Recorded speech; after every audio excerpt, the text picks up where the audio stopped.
BJP నేత రామచంద్రరావు తెలంగాణలో పవన్ కళ్యాణ్ సభ పెడతానంటే Congress BRS పార్టీలకు భయం పట్టుకుందని విమర్శించారు. ప్రజాస్వామ్యంలో ఎవరైనా ఎక్కడైనా సభ నిర్వహించే హక్కుందని, హైదరాబాద్ లో జనసేన సభకు అనుమతి ఎందుకు నిరాకరించారని ప్రశ్నించారు. కాంగ్రెస్ బీఆర్ఎస్ పార్టీలు రాజకీయ లబ్ధి కోసం తెలంగాణ సెంటిమెంట్ ను మళ్లీ రెచ్చగొడుతున్నాయని ఆరోపించారు. తెలంగాణలో జనసేనతో పొత్తు అంశంపై పార్టీ అధిష్టానం తుది నిర్ణయం తీసుకుంటుందని రామచంద్రరావు స్పష్టం చేశారు.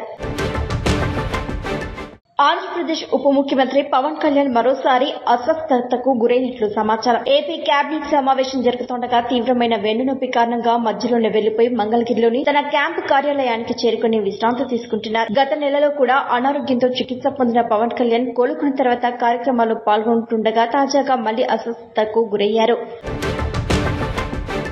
తిరుమల కల్తీ కుంభకోణం కేసులో ఈడీ దర్యాప్తును ముమ్మరం చేస్తుంది. మనీ లాండరింగ్ ఆరోపణలపై 6 రాష్ట్రాల్లో 15 ప్రాంతాల్లో సోదాలు నిర్వహించి 60 లక్షల నగదును స్వాధీనం చేసుకుంది. AR dairy food private limited సహా పలువురిపై నమోదైన ఎఫ్ఐఆర్ ఆధారంగా ఈడీ పీఎంఎల్ఏ కింద కేసు నమోదు చేసి దర్యాప్తును ప్రారంభించింది. టీటీడీ అధికారులతో కుమ్మక్కై శ్రీవారి లడ్డు తయారీకి కల్తీ నెయ్యి సరఫరా చేసినట్లు ఆరోపణలున్నాయి. ఇప్పటికే సీబీఐ సిట్ విచారణలో టెండర్లు సరఫరాలో అవకతవకలు వెలుగుచూడగా ఇప్పుడు ఈడీ హవాలా లావాదేవీలు, అక్రమ ఆస్తుల కొనుగోలుపై దృష్టి సారించింది. ఈడీ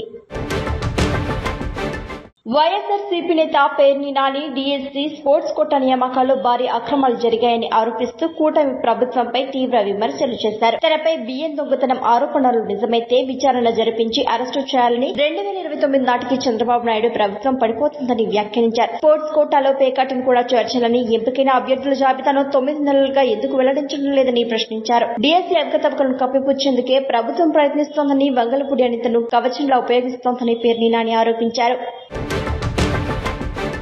కాంగ్రెస్ ఎంపీ శశి థరూర్ యువతకు సోషల్ మీడియా నిరసనలో మాత్రమే సరిపోవని, ఇన్స్టాగ్రామ్ అనేది మీ అభిప్రాయాలను పంచుకునే ఒక వేదిక మాత్రమే, కానీ అది ఓటు వేసే బ్యాలెట్ బాక్స్ కాదని స్పష్టం చేశారు. ప్రజాస్వామ్య వ్యవస్థలో చురుగ్గా పాల్గొనడం ద్వారానే శాశ్వత మార్పు సాధ్యమని సూచించారు. పరీక్షల అవకతవకలపై యువత ఆవేదన సమంజసమేనని పేర్కొంటూ ఆ కోపాన్ని చట్టబద్దమైన మార్గాల్లో వినియోగించాలని అన్నారు. సమాచార హక్కు చట్టం ప్రజాప్రతినిధులను ప్రశ్నించడం ఏంటి, చర్యలతో వ్యవస్థలో పారదర్శకత తీసుకురావచ్చని చెప్పారు. అభిజిత్ దిప్కే ప్రారంభించిన కాక్రోచ్ జనతా పార్టీ ఉద్యమ నేపథ్యంలో ఆయన ఈ పిలుపునిచ్చారు.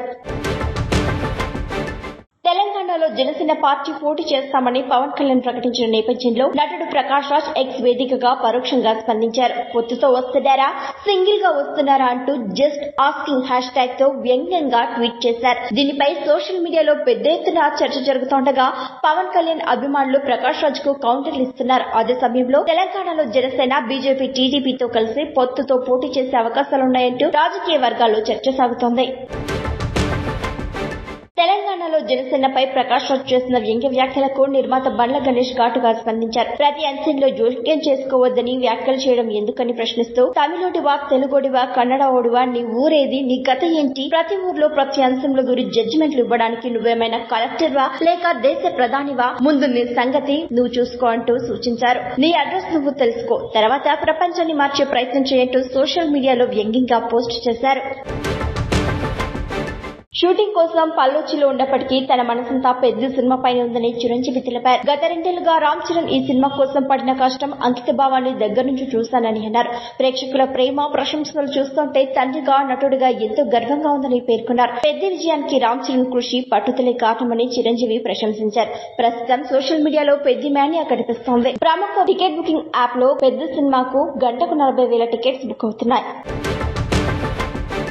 ఐపీఎల్ మాజీ చైర్మన్ లలిత్ మోదీ తాను దేశం విడిచి పారిపోలేదని, ప్రభుత్వం అనుకుంటే ఎప్పుడో తనను పట్టుకునేదని, ఆయన భారత్ వంటి శక్తివంతమైన దేశం కళ్లుగాపే ప్రపంచమంతా తిరగడం అసాధ్యమని అన్నారు. తనపై వస్తున్న ఆర్థిక అవకతవకలు, మనీ లాండరింగ్ ఆరోపణలను ఖండిస్తూ రాజకీయ కారణాలతోనే లక్ష్యంగా చేశారని ఆరోపించారు. ఎన్నికల సమయంలో రాహుల్ గాంధీ తన పేరును ప్రస్తావించడం ప్రజల సెంటిమెంట్ ను ప్రభావితం చేయడానికేనని విమర్శించారు. భారత్ కు తిరిగొచ్చి కేసులు ఎదుర్కొనే ఆలోచన ప్రస్తుతం లేదని స్పష్టం చేసిన ఆయన తనపై ఉన్న ఆర్థిక అవకతవకలు, మనీ లాండరింగ్ ఆరోపణలను పూర్తిగా ఖండించారు.